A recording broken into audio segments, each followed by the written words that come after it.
거룩하신 아버지, 새해 첫 주일을 맞이하여 우리로 이렇게 받은 구속의 은혜를 갚을 길 없어 천성으로 경배해 주심을 감사드립니다. 주의 피로 사신 주의 백성들입니다.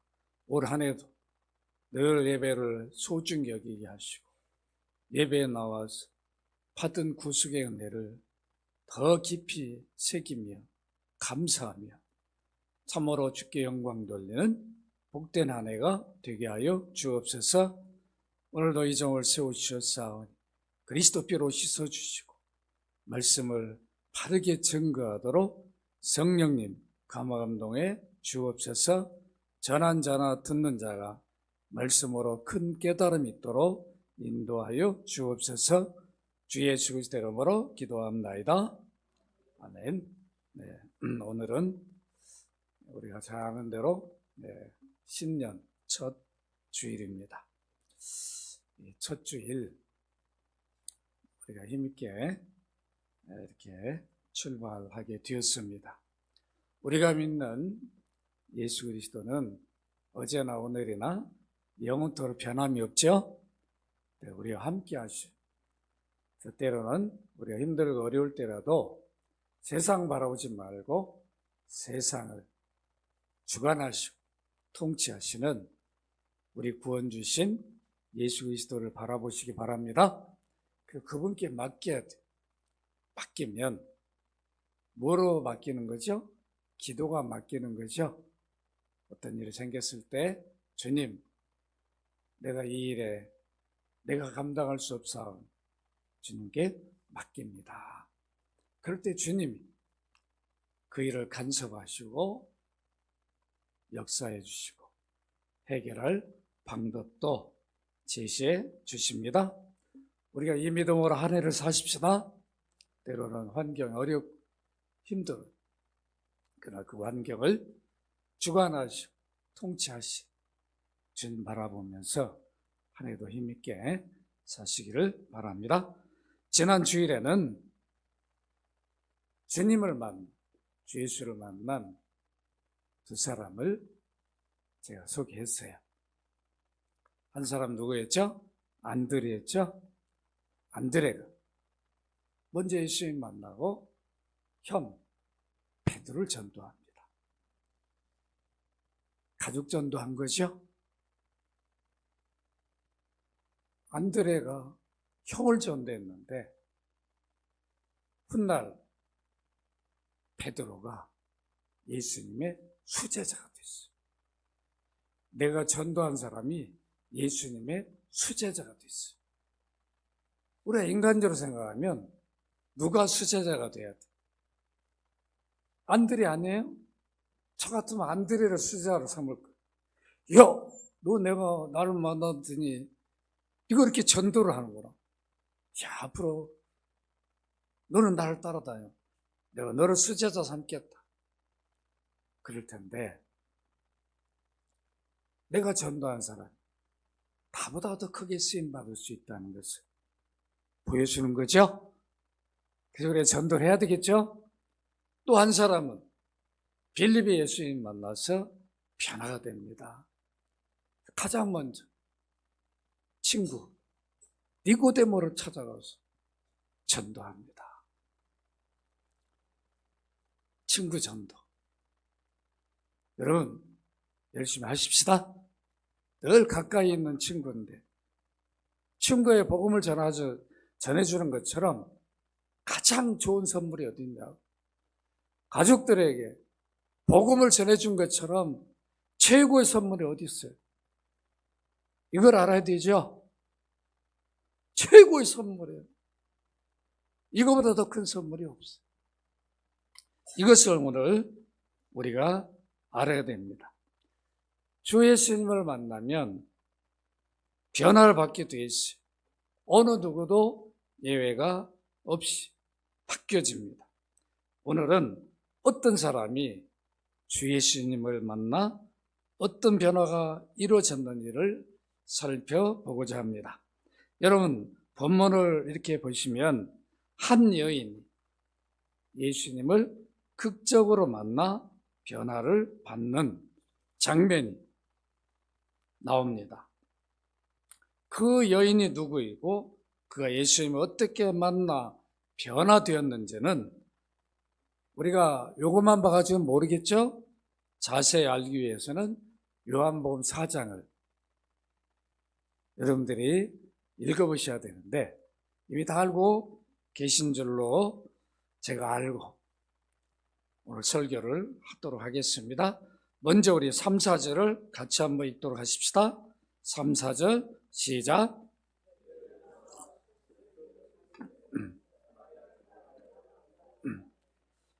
네, 예수님은 유대 사역을 마쳤어요.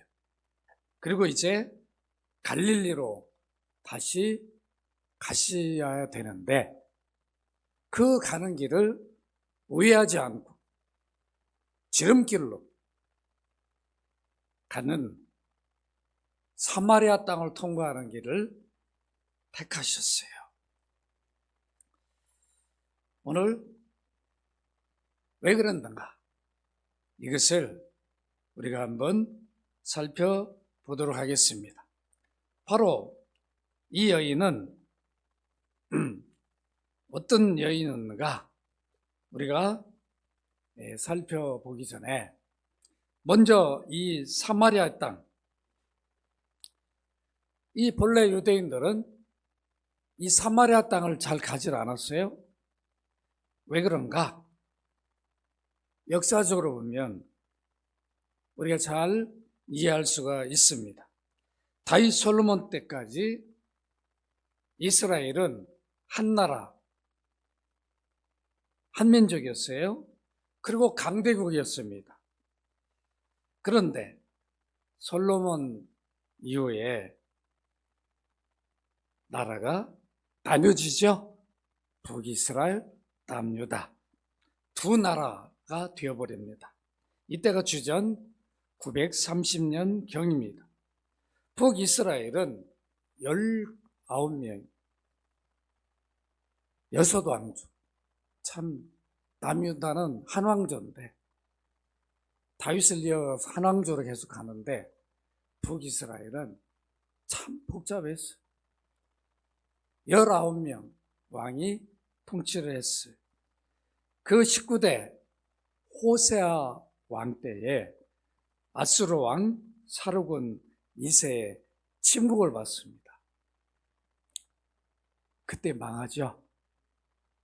주전 722년에 여러분 열왕기하 17장 6절 17장을 잘 읽어보시기를 바랍니다.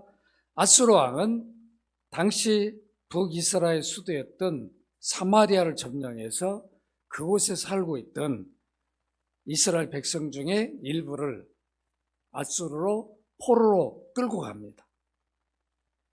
그리고 남아있는 백성들은 그대로 둔 게 아니라 아수르 왕이 다양한 민족을 이주시켰어요. 왜 그러냐면 혼혈 정책을 썼습니다. 아니 그냥 북이스라엘 민족을 말살시켜버린 거예요. 없게 만들어버린 거죠. 그렇게 해서 혼합 민족이 되어버렸어요. 바로 이들을 사마리아인이라 부르게 되었어요. 혼혈이 혼합 민족이 되어버렸어요. 그러니까 남유다 사람이 본래는 한 민족이었는데 북이스라엘이 이렇게 되어버리니까 그들을 형제로 여기겠어요? 여기겠어요? 안 여기겠어요? 여길 수 없는 거죠. 그러니까 상종을 하지 않는 거예요. 조금 심한 말하면 그때 당시 그들은 돌아다니는 들개처럼 취급을 했어요. 얼마나 무시했는지. 여러분, 유대에서 갈릴리로 가려면 사마리아를 통과하면 가깝고 바로 갈 수 있는, 안 갔다니까요. 돌아갔어요. 길이 멀어. 얼마나 이들이 싫으면 돌아갔다. 이렇게. 여러분이 안양에서 서초동 가려면 과천을 통과하면 되는, 과천 사람 너무 미워. 이들하고는 꼴도 보기 싫고 상정도 하기 싫어. 그럼 어떻게? 돌아갈 거 아니야. 얼마나 멀겠노? 그래도 돌아갔어. 여러분 이해가 되죠? 이 감정이 어느 정도 됐는가? 이걸 우리가 좀 잘 이해를 해야 됩니다. 그런데 이 사마리아 지역, 예수님이 제자들을 데리고 들어가셨어요. 아이고, 나 지금 지쳤으니까 야, 이번에 좀 지름길로 좀 가자. 나 너무 힘들다. 그게 아니었어요. 분명히 사마리아를 가신 목적이 있었습니다. 바로 예수님이 사마리아 땅에 가셔서 도착한 곳이 어디냐? 수가라고 하는 동네였습니다. 요한복음 4장 5절 6절 여러분 같이 한번 읽도록 합니다. 시작. 사마리아에 있는 수가라는 동네에 이르신 야곱이 그 아들 요셉에게 준 땅에 가깝고 거기 또 야곱의 우물이 있더라. 예수께서 길 가시다가 피곤하여 우물 곁에 그대로 앉으신 때가 6시쯤 되었더라. 수가라는 동네는 당시 세겜 동쪽에 있는 마을이었어요. 이 성 주변에 사마리아인들이 제사하고 예배하던 그리심산, 예발산이 있는 곳이었어요. 역사적으로 야곱의 우물이 있는 곳이기에 사마리아인들에게는 수가가 성지였어요. 뭐라고요? 수가가 성지였다. 여러분 우리가 예루살렘을 막 가고 싶어 하잖아요. 성지라고 생각하니까. 그 먼 곳인데도 가고 싶어 할 정도로 수가가 그런 마을이었습니다. 예수님이 이 성에 살고 있는 한 여인을 만나 구원하기 위한 목적으로 가셨습니다. 그것이 목적이었어요. 예수님 도착하신 곳은 6절을 보시면 야곱의 우물로 부르는 장소였습니다. 그때가 유대인들의 시간에 6시였다. 우리 시간은 여기에 6을 플러스하면 12시죠. 그러니까 정오, 낮 12시. 중동 지방에 낮 12시다. 아, 해가 얼마나 그 햇빛이 강했었겠습니까? 일도 잘 안 해요. 그때는. 그런데 여기에 예수님이 우물가에 앉으셨습니다. 사도 요한은 예수의 마음을 왜 우물가에 앉았는가 깊이 모르니까 어떻게 기록하냐면 이렇게 길을 걸어오다가 피곤하시니까 잠깐 쉬시면서 물도 마시기 위해서 이렇게 우물가 곁에 앉으신 것이다. 바로 곁에 있던 요한은 이런 생각을 했어요. 그런데 바로 그때 어떤 일이 일어납니까? 여러분 정오니까 그 시간에 어느 누가 물을 길러 오겠냐? 그러니까 물을 얻을 수도 없는 그 상황에 여러분 7절을 같이 한번 읽어보도록 하십시다. 시작. 사마리아 여자 한 사람이 물을 기르러 왔음에 예수께서 물을 좀 달라 하시니 전혀 예상도 하지 못한 사마리아 여인 한 사람이 그 시간에 물을 길러 우물로 왔습니다. 이미 예수님은 하나님이시니까 그걸 아셔요. 이 여인에게 구원을 주시기 위해서 가신 거죠. 우물가에서 기다리신 거예요. 그러나 제자들은 전혀 모르고 있어요. 왜 그러냐? 어떻게 사마리아 전도를 할 수 있습니까? 유대인들의 사고는 절대 이들과 교제도 해서는 안 돼. 그런데 왜 이 여인이 이 시간에 물을 길러 왔을까? 우리 한번 생각해 보시죠. 왜 이 시간에? 다른 시간도 많은데 퀴즈로 한번 내볼까요? 물이 다 떨어져가지고 집에 있는 물이 하나도 없어. 너무 물이 먹고 싶어. 죽을 것 같아서 왔다. 그게 아니죠. 이 여인은 사람들 낯을 피할 수밖에 없는, 자기 동네 사람들, 늘 교제할 수 없는 여인이었어. 동네 사람들이 무시받을 수밖에 없는 여인이었어. 그러니까 동네 사람들이 왕래하지 않는 그 시간을 택해서 우물에 왔습니다. 당시 유대인들의 관습에 의하면 남자가 여자에게 길이나 들여서 말을 거는 것이 금지되었어요. 잘못하면 오해를 받을 수 있어요. 특히 사마리안과 말을 하거나 또 무슨 거래를 하는 그 일은 금지되어 있었습니다. 만약 이런 일 하다가 그것이 목격되면, 고발하게 되면 출교를 당, 회당에도 못 가.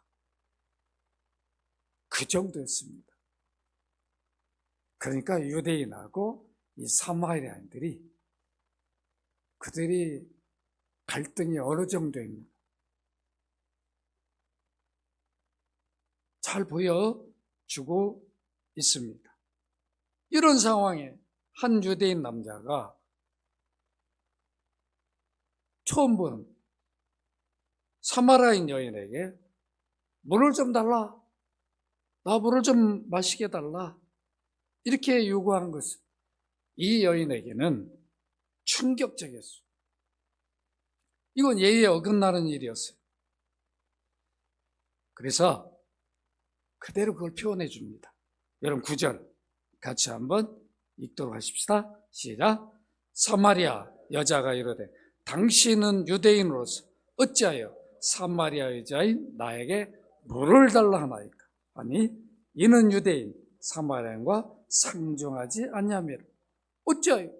당신은 유대 남자인데, 내가 보니까 유대인인데 사마리아인 여인은 나에게 물을 달라 합니까? 이거 예의에 어긋나는 거 아니에요? 당신은 우리는 상종도 아니라는데 이게 뭐 하는 거냐고. 그러나 예수님이 물이 먹고 목이 말았어. 유대인의 관습을 어기면서까지 사마리아인 여인에게 물을 요구한 거기에 목적이 아니었다는 것을 10절에서 밝혀줍니다. 여러분 4장 10절 함께 읽습니다. 시작. 예수께 대답하여 이르시되 내가 만일 하나님의 선물과 또 내게 물 좀 달라 하는 이가 누구인 줄 알았더라면 내가 그에게 구하였을 것이요 그 생수를 내게 주었으리라. 자기의 물을 달라 한 그가 누구인지를 네가 안다면, 내가 왜 너를 만나기 위해 여기로 왔는가 네가 안다면 네가 나에게 오히려 생수를 달라고 구할 것이다. 이렇게 말씀하셨어요. 예수님이 이 여인을 만나기 위한 목적은 물이 아니었어요. 어떻게 보면 물을 길러오는 이 여인이 목적이었어요.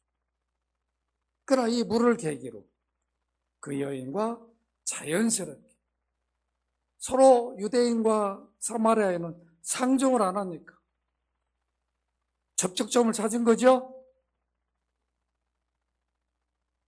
얼마나 물이 목이 마르면 상종도 안 하는 여자에게까지 물을 달라고 할까? 이 여인은 그런 생각할 수 있잖아요. 자연스럽게 접촉점 찾은 거예요. 이 전도의 귀한 방법이죠. 한 영혼을 바라보면서 접촉점을 잘 찾아야 돼. 상대방이 부담스러워하지 않도록 자연스럽게 마음을 열도록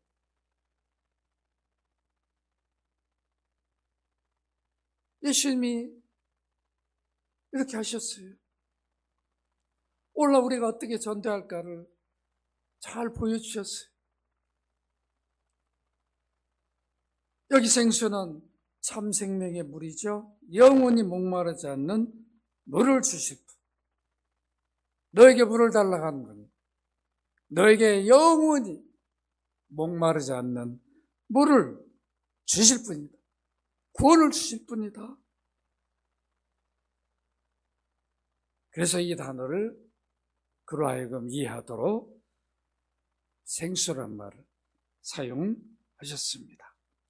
예수의 말씀을 들은 이 여인은 어떻게 대답합니까? 11절 같이 한번 읽도록 합니다. 시작.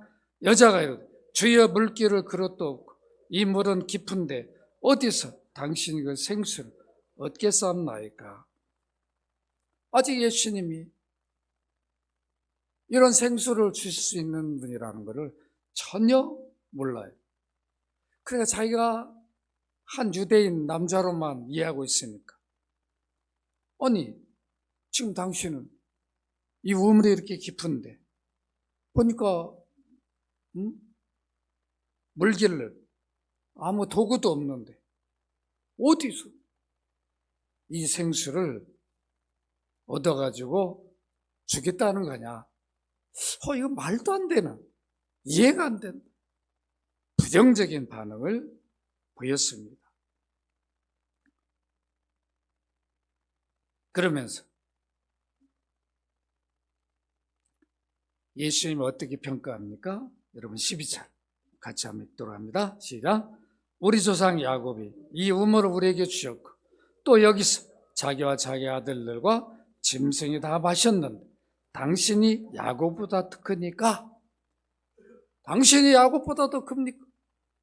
야곱은 이 우물을 파서 우리에게 이 우물물을 제공해 줘서 우리가 지금 마시면서 생명을 이어가고 있는데 당신은 이 우물 말고 어디에서 무슨 물을 가지고 와서 우리에게 생수를, 영원한 생수를 주겠다는 겁니까? 당신이 야곱보다 더 큽니까? 내가 볼 때는 아니라는 거예요. 야곱은 우물이라도 줬는데 당신 말을 들어보니까 아무것도 줄 수도 없으면서 영원히 목마르지 않는 생수를 준다 하니까 이거 참 기가 막힌 거죠.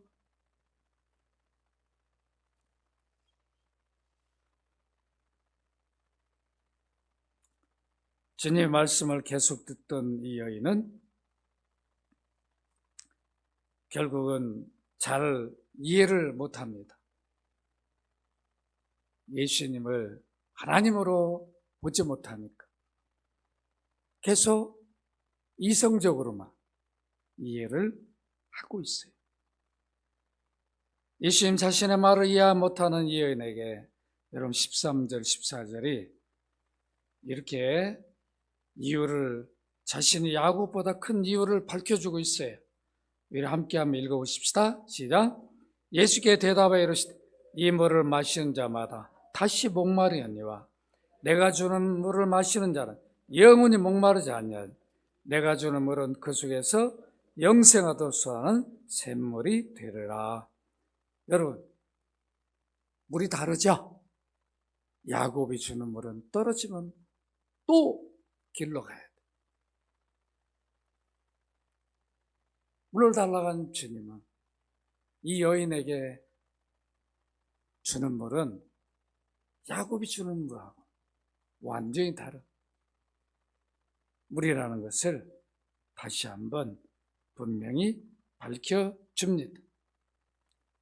지금 내가 너에게 이 물을 주기 위해서 왔다는 거죠. 그걸 암시해 주고 있어요. 이 여인이 조금씩 이해하도록 말씀하셨습니다.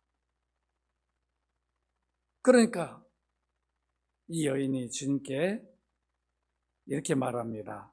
여러분 15절 함께 읽습니다. 시작. 여자가 이르되 주여 그런 물을 내게 주사 목마르지 않고 또 여기 물기르러 오지도 않게 하옵소서. 아직도 어때요? 물질적인 것만으로 이해하고 있죠. 이 물을, 그런 물이 있다면 내게 주어서 난 사람의 낯을 피해서 이렇게 땡볕에 물을 길러올 수밖에 없는 여인인데 이러지 좀 않게 해달라. 이 여인이 우물가 오는 것도 얼마나 괴롭겠어요. 안 올 수는 없고. 그러니까 이런 물이 있다면 제게 주십시오.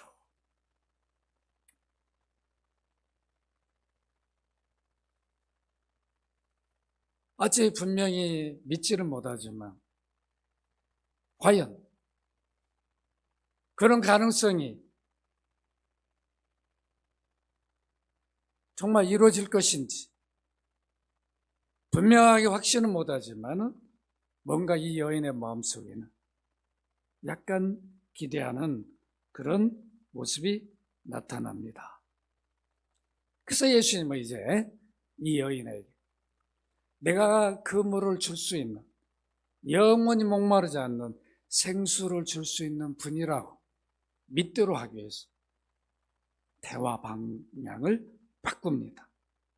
어떻게 바꾸냐면 16절 예수님이 이런 질문하십니다. 함께 읽습니다. 시작. 이르시되 가서 내 남편을 불러오라. 아니 물 얘기하다 갑자기 물과 상관없는 가서 내 남편을 불러와라. 대화 패턴이 바뀌었어요. 그러니까 이 여인이 얼마나 당황했어. 이미 주님은 이 여인의 가정사를 다 하나님이시니까 알고 계셔요. 들어보지도 않았지만 다 알고 계신다. 그걸 통해서 이제 생수를 주실 분이라는 것을 믿도록 하십니다. 주님의 질문을 받은 이 여인은 어떻게 대답합니까? 여러분 17절 보십시다. 여자가 대답하여 이르되 나는 뭐가 없다? 남편이 없나이다. 그래 남편이 없냐? 미안하다. 평범한 유대인 남자였다면 좀 남편 데리고 와라 이렇게 했는데 없다고 하면 그래 미안합니다. 난 남편이 있는 줄 알았지. 그럴 텐데 예수님은 평범한 유대인이 아니잖아요. 그러니까 뭐라고 말해요? 그래 내가 남편이 없다는 말이 옳다. 내가 다 알고 있다. 그 여인의 말을 인정해 줬어요. 어떻게 보면 이 여인은 처음 만난 유대인에게 자기의 과거 가정사를 이 말한다는 게 어떻게 보면 부끄러운 일이죠. 그럼에도 불구하고 솔직하게 말한 것은 어떻게 보면 주님이 섭리했다라고 볼 수 있습니다. 그래서 이제 예수님은 왜 네가 남편이 없다 말한 것이 옳은지 그것을 그대로 밝히십니다. 여러분 18절 같이 한번 읽도록 합니다. 시작. 너에게 남편 다섯이 있었고 지금 있는 자도 내 남편이 아니니 내 말이 참되도다. 여러분 얼마나 놀라운 그러죠? 아니 옆집 사람도 아닌데 옆집 사람도 모를 수도 있어. 숨기면. 그런데 아니 처음 본 유대인 남자가 자기 가정사를 다 꿰고 있어. 다 알고 있어요. 그러니까 이 여인은 어리둥절하면서 얼마나 당황되겠어. 그러니까 이분은 보통 평범한 유대인이 아니구나. 나의 모든 이런 속속을 안다는 것은 보통 분이 아니구나. 그래서 어느 정도로 인정합니까? 여러분 19절 같이 한번 읽도록 합니다. 시작. 여자가 이르되 주여. 19절 함께 읽습니다. 시작.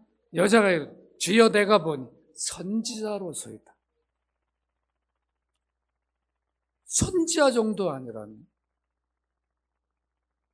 어떻게 나의 삶을 이렇게 꿰뚫을 수 있는가? 아직도 하나님으로 하나님 아들로 전혀 볼 수 없는 거죠? 야곱보다 작은 자로 봤다가 이제는 선지자 정도로 예수님이 높여졌습니다. 여인은 만일 당신이 선지자라면 내가 좀 질문하고 싶다. 내가 지금까지 궁금하게 여긴 것이 있었습니다. 그것을 말해주시오. 여러분 20절입니다. 함께 읽습니다. 시작. 우리 조상들은 이 산에서 예배하였는데 당신들의 말은 예배할 곳이 예루살렘에 있다 하더이다. 예배가 우리는 그리심산에 예배하는데 당신들은 예루살렘에 예배하고 있어. 그런데 유대인들이 말할 때 예루살렘 예배만 참 예배라고 말하고 너희 그리심산 예배는 예배가 아니라고 말하고 있는데 당신이 참 선지자라면 어느 예배가 참 예배인지 좀 말해주시오. 당시 사마리아인들이 예루살렘 성전에 못 오겠어요? 유대인들이? 그래가지고 별도로 그리심산에서 제사를 했어요. 예배를 했습니다. 그러니까 사마리아인들은 그리심산에 모여 예배하면서도 불안한 거예요. 과연 하나님이 예배를 받으실까? 근데 이미 말라기 이후에 하나님이 선지자도 안 보내주셔. 물어볼 수가 없는데 갑자기 자기 앞에 선지자가 나타났어.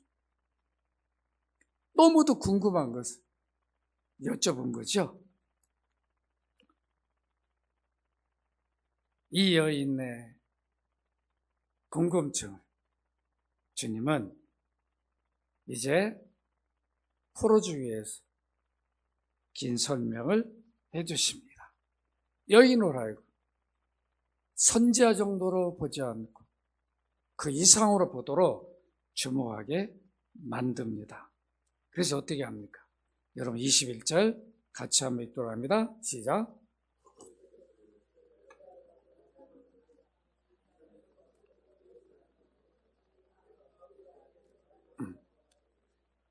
내 말을 믿으라. 하나님이시니까. 하나님이신 그 어떤 예배를 제사를 받으신지 아시는 거죠? 예수님은 아버지와 동일한 하나님이시고 성령님과 동일한 하나님이시고 그러나 이미 예배를 다 받고 계시는 분이니까 내 말을 믿어라. 이 산에서도 말고 예루살렘에서도 말고 너희가 아버지께 예배할 때가 이렇다. 왜냐하면 이미 구원주가 오셨잖아요. 이제 더 이상 성전 제사가 어느 장소가 의미가 없는 거죠. 지역 문제가 아니라는 거죠. 그리스도산이냐 예루살렘이냐 지역 문제가 아니라 메시아 오신 이후에는 이 예배는 창조주 구속주 하나님을 찬양하고 경배하는 것이므로 예수 그리스도를 주로 믿는 자들은 누구나 어디선 예배할 수 있다는, 이제는 더 이상 유대인이나 사마리아 이방인 구별이 없다라 24절까지 말씀해 주셨습니다. 오늘은 제가 그걸 설명하기 위한 설교가 아니기 때문에 그건 다음에 영과 진리로 하나님의 영이시니 예배한 자 뭐 이런 말씀은 다음에 하기로 하고, 오늘은 25절 긴 설명을 들은 이 여인이 여러분 25절에 어떻게 말하고 있는가 한번 읽어보십시다. 시작. 여자가 이르되 메시아 곧 그리스도 하는 이가 오실 줄을 내가 아노니 그가 오시면 모든 것을 우리에게 알려주시고. 여러분 선지자라고 그래요. 선자라고 고백해 놓고 당시 선자라면 어느 예배가 참 예배인가 나한테 좀 가르쳐 주시오 했더니 긴 설명을 해도 이 여인은 선지자가 말한 거 가지고는 내가 어떤 예배가 참 예배인지 확인이 안 되겠구나. 확인할 수 없구나. 그러니까 어떻게 말해? 난 당신보다는 내가 이제 참으로 물어볼 분이 계신데 내가 기다리고 있는 메시아 그리스도요. 그가 오신다고 했으니까 그가 오시면 이 모든 것을 알려주실 것이니까 나는 그때 확인해 보겠어. 이렇게 예수님께 말씀을 드렸어요. 여러분 이 여인이 누굴 기다리고 있어요? 메시아 그리스도를. 사마리아 여인임에도 불구하고 구약 모든 자기 조상들이 하나님이 보내줄 구원주인 메시아 그리스도를 대망하고 있었다는 것을 사마리아 여인을 통해서 우리가 확인할 수가 있습니다. 주님은 이 여인에게 네가 기다리고 있는 그 메시아 참 예배를 가르쳐줄 그 그리스도가 바로 나다 이렇게 말씀하셨어요. 여러분 26절 함께 읽습니다. 시작. 예수께서 내게 말하는 내가 그라. 여러분 얼마나 이 여인이 놀랬겠어요. 자가 메시아를 그리스도를 기다렸는데 한 유대인 남자로만 봤는데 이분이 또 대화를 해보니까 보통 분이 아니에요. 선지자 정도로 봤는데 선지자 아니라 참 선지자예요. 하나님 보낸 구원 주신 메시아 그리스도였어요. 그분을 만난 거예요. 얼마나 놀랐겠어요. 감격했겠습니까?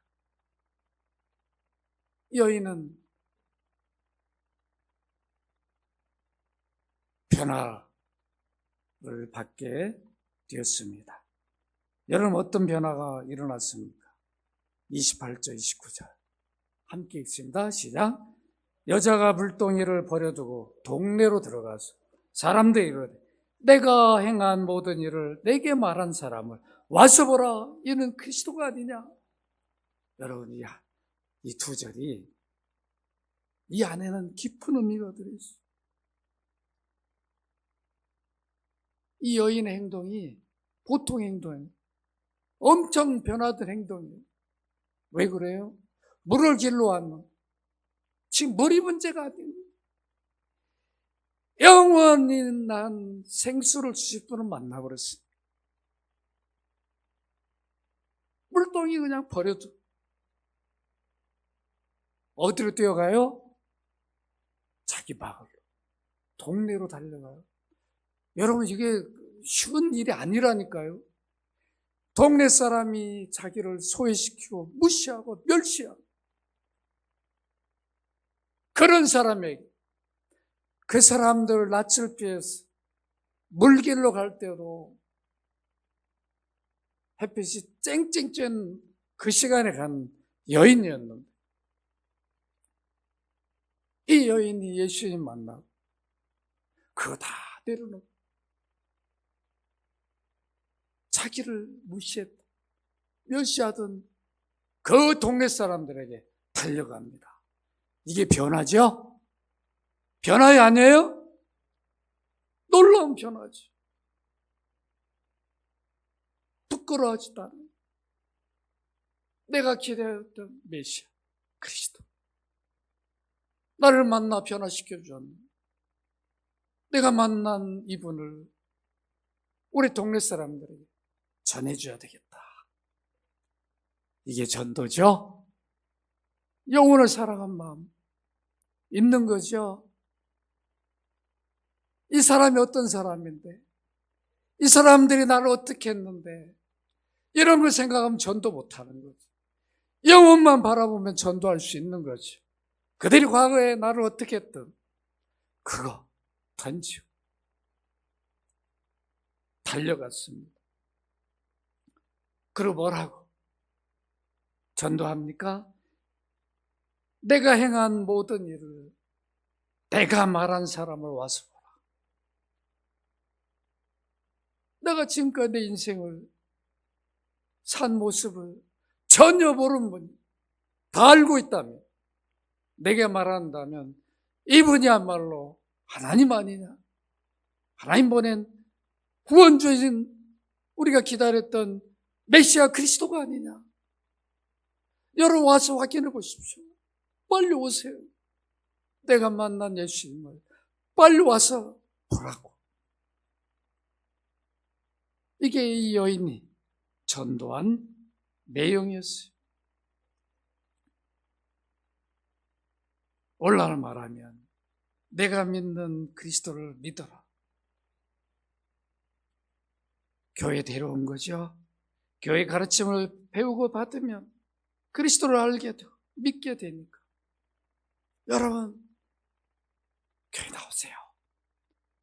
이렇게 이해할 수 있습니다. 여인의 전도를 받은 동네 사람들이 어떤 반응을 하였습니까? 여러분 30절 같이 읽도록 합니다. 시작. 그들이 동네에서 나와 예수께로 오더라.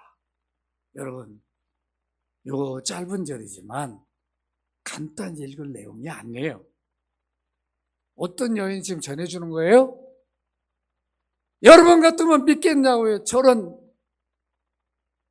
더럽고 가까이 하기도 싫은 여인.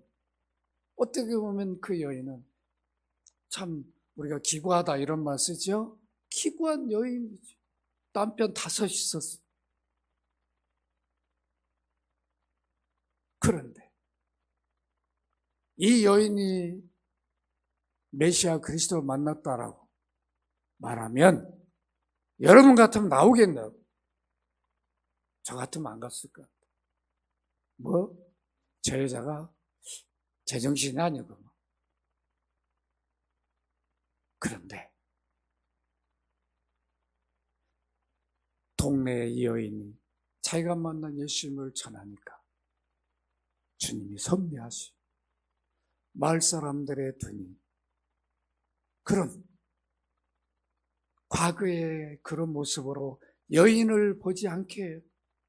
여인이 전하는 말에 귀를 기울이게 하는 거죠. 이게 전도를 하는 거예요. 전도를 하면 성령 역사예요. 오늘날 말하면. 그래서 듣는 사람 태도가 바뀌어요. 아시겠습니까? 이걸 생각해요. 이 여인의 과거의 모습을 보면서 저런 여인이 말하는 것을 우리가 어떻게 믿을 수 있어? 말도 안 돼. 그런 게 아니라 그대로 이 여인의 말을 듣고 여러분 39절 한 동네가 어떻게 바뀌는가 함께 읽도록 합니다. 시작. 여자의 말 내가 행한 모든 것을 그가 내게 말하였다 증언하므로 그 동네 중에 많은 사마리아인 예수를 믿는지라. 한 여인 때문에 마을이 복음화가 됐어요. 놀라운 일이죠. 말씀을 맺습니다. 여러분 예수님 만나셨습니까? 예수님 믿으십니까? 사마리아 수가에 사는 남편이 5이었던 여인 예수님 만나 변화되었어요. 그 마을의 복음을 전하여 주님을 증거했어요. 그 여인 때문에 마을이 복음화됐다면 여러분 자신감이 붙죠? 붙어요 안 붙어요? 이 여인도 했다면 나도 할 수 있겠구나.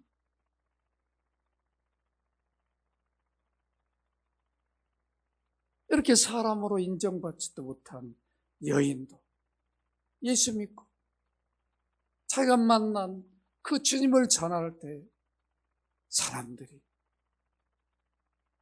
그걸 믿고 예수님을 만나는 이런 일들이 일어났다면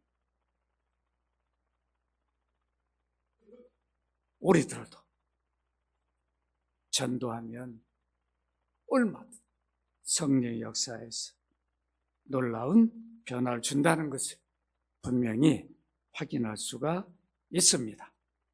여러분 믿음은 들음에서 나요. 들려줘야 돼요. 어떤 형태로도 누굴 들려줘야 돼요? 예수 그리스도. 로마서 10장 17절 같이 한번 읽도록 합니다. 시작. 그러므로 믿음은 들음에서 나며 들음은 그리스도의 말씀으로 말미암아. 그리스도의 말씀이 뭐라고 그랬죠? 선포라고 했죠? 그리스도 선포. 그리스도를 들려줘야 성령의 역사에서 믿게 만듭니다. 그래서 복음이죠. 복음은 뭐라고 그랬어요? 그리스도의 인격과 구원 사역. 그리스도가 누구인가? 그걸 들려줘야 돼. 예수 그리스도는 본래 하나님의 아들인데 왜 이 땅에 누구신데 왜 오셨는가? 무엇하게 오셨는가? 사람이 되어 오셨고 십자가에 고난받아 피 흘려 죽으셨다. 왜? 우리 죄값을 지불하기 위해서, 우리를 구원하기 위해서 일을 이루었다. 부활하셨다. 왜 부활을 했어요? 값을 지불했으니까 더 이상 죽음에 머물릴 이유가 없는 거죠. 죽음이 우리에게 마지막 말을 하는 게 아니라는 것을, 사망을 풀어버릴 수 있는 분인 것을 분명히 보여준 거죠. 이게 구속사예요. 이것이 여러분 위해서 하나님이 아들을 보내서 이룬 구원입니다. 이것을 믿음으로 받아들여라.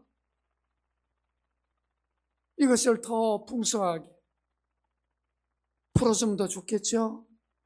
이렇게 들려주면 성령의 역사에서 믿음이 발생합니다. 여러분, 우리에게는 상종 못할 사람이 있습니까? 내게 아픔을 주고 나를 무시하고 멸시한 사람이 있습니까? 사마리아 이 여인은 예수 믿고 변화받았어. 그런 사람에게 복음을 전해줬어요. 그렇다면 우리는 전도 못할 대상이 없다는 거죠.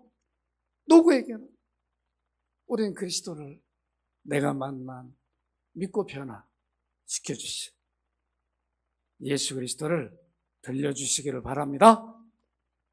데려오세요, 교회로.